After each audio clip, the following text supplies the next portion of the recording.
இன்றைக்கான தேவனுடைய வார்த்தை நெருக்கத்தில். யோனா 2ஆம் அதிகாரம் 2ஆம் வசனம் சொல்லுது, என் நெருக்கத்தில் நான் கர்த்தரை நோக்கி கூப்பிட்டேன், அவர் எனக்கு உத்தரவு அருளினார்.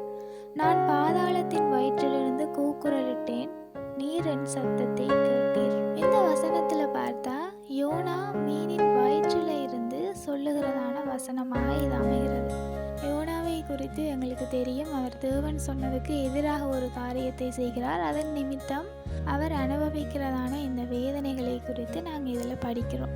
அப்படி இருக்கும் பொழுது யோனா மீனின் வயிற்றுக்குள் இருந்து தேவனை நோக்கி கூப்பிடுகிறதாக இந்த வசனம் சொல்லுகிறது.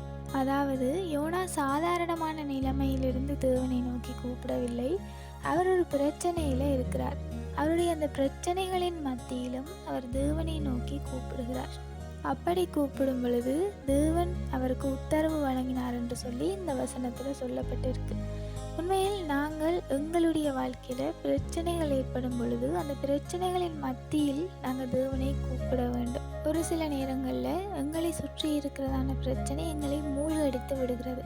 அந்த நேரங்களில் நாங்கள் எப்பொழுதும் பிரச்சனைகளை குறித்து தான் சிந்தித்து கொண்டிருக்கிறோமே தவிர அந்த பிரச்சனைகளை விட்டு மீள்வதற்கான வழிகளை நாங்கள் சிந்தித்து கொள்வதில்லை. ஆகையால் அந்த பிரச்சனையை நாங்கள் மேற்கொள்ளாமல் அந்த பிரச்சனை எங்களை மேற்கொண்டு விடுகிறது.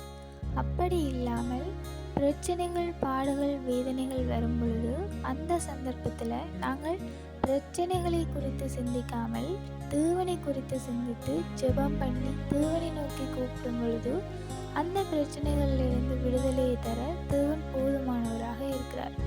எப்படி யோனா பிரச்சனைகளின் மத்தியிலும் தேவனை நோக்கி கூப்பிட்டாரோ அந்த நேரத்தில் தேவன் அவருக்கு உத்தரவு வழங்கினாரோ, அதே போல எங்களுடைய வாழ்க்கையிலும் நாங்கள் பிரச்சனைகளில் இருக்கிறோமாக இருந்தால் நாங்கள் தேவனை நோக்கி கூப்பிடும் பொழுது இந்த பிரச்சனைகளின் மத்தியிலும் தேவனை நோக்கி பார்த்து ஜெபித்து கூப்பிடும் பொழுது தேவன் எங்களுடைய விண்ணப்பங்கள், ஜெபங்களுக்கு பதிலை தருவார்.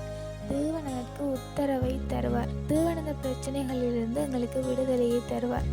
ஆகையால் நெருக்கத்தில் நாங்கள் கர்த்தரை நோக்கி கூப்பிடுகிறவர்களாக இருப்போம். Have a nice day.